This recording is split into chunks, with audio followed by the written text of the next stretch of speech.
Bismillahirrahmanirrahim. Assalamualaikum warahmatullahi wabarakatuh. Ketemu lagi dengan Odi di channel Odi Berges. Jadi kesempatan kali ini masuk lagi kartu grafis copotan user ya. Ini kartu grafis yang workstation atau biasanya difungsikan untuk beberapa display banyak atau kebutuhan untuk editing ya, rendering, yaitu Quadro P600 2GB GDDR5.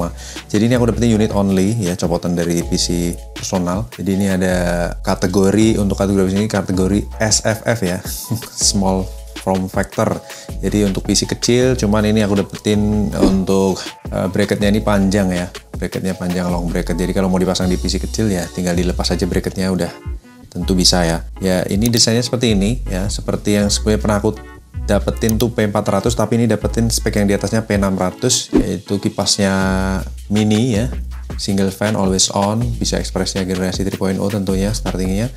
Kemudian tanpa pin power itu udah pasti ya, TDP 30 watt, biasanya range 30 watt sampai 40 watt untuk fullnya.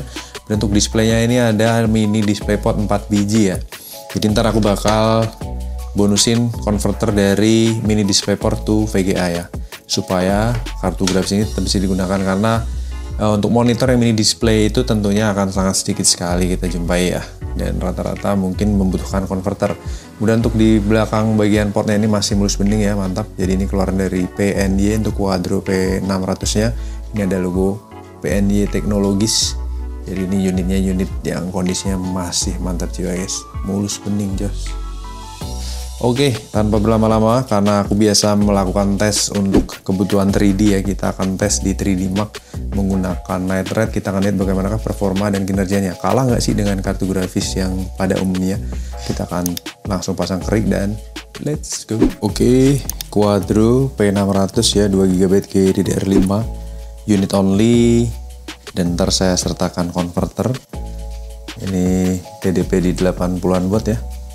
Kemudian ini sudah tampil, karena ini saya pakai satu port ya, mini display to VGA atau HDMI ya.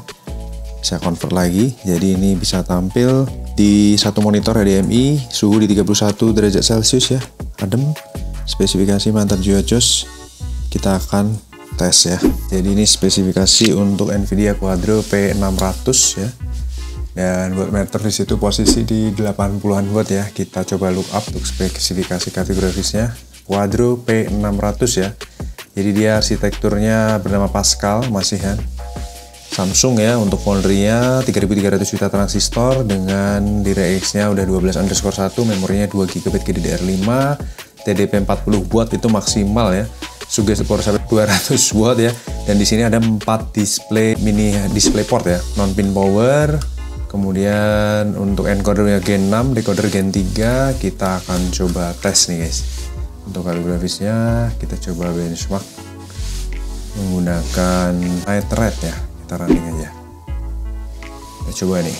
Jadi ini karena aku convert resolusinya dari mini DisplayPort to VGA ya, HDMI to VGA sih sebenarnya. Jadi itu resolusinya ke 1080p.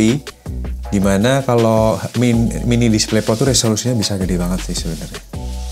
Tapi nggak apa-apa, karena kebutuhan display monitor yang terbatas nggak bisa mini display, jadi kita convert seperti itu.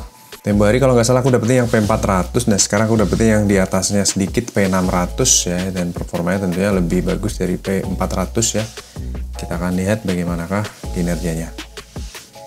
Terutama ini untuk workstation ya, tapi ini aku coba untuk kebutuhan 3D. Di sini kita tes menjalankan Night Red, bisa dapat 70-an fps, mantep. Powernya cuma di 30 watt, temperatur di 45 derajat, usage 99%, memori terpakai 1,2 GB dari 2 GB. Dan bisa dilihat di wattmeter di 130-an ya guys ya, under 140 lah, under 140 watt itu sudah bisa mengakomodir seluruh satu set PC, dimana kartu grafis hanya bekerja di 31 watt, 30 watt seperti itu untuk saat full load aja. Dan ini berjalan di DirectX 3D 1264 bit ya. Mantap, suhunya juga terjaga 59 derajat Celcius ya. Jadi ini kalau dibandingkan dengan 1030 juga nggak kalah ya, GT 1030.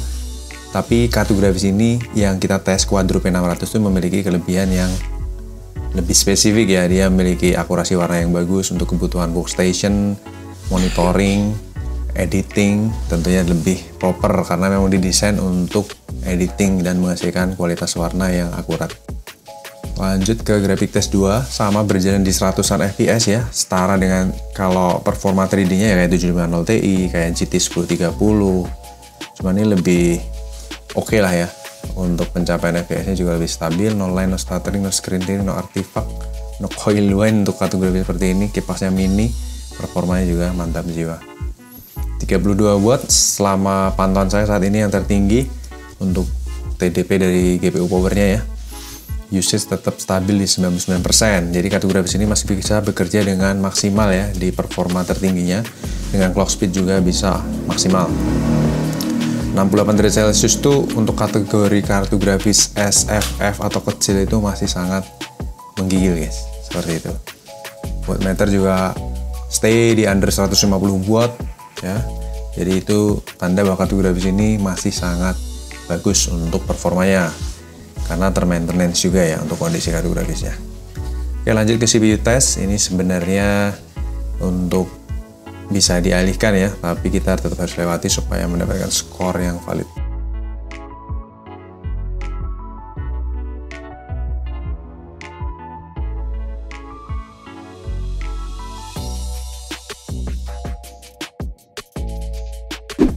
Suhu tertinggi kartu grafis 71 derajat Celcius itu masih sangat proper ya, karena kita load di 3D, kemudian wattnya di 32 watt ya maksimal untuk kartu grafis, dimana minimal dan idle-nya itu di 12 watt. Kipas muter cuma di 56% RPM maksimal, dimana idle-nya di 34 sampai 41% RPM, dan skornya di 14.000 sekian. Legendary kita compare ya. Valid result better than 25% over result, mantap.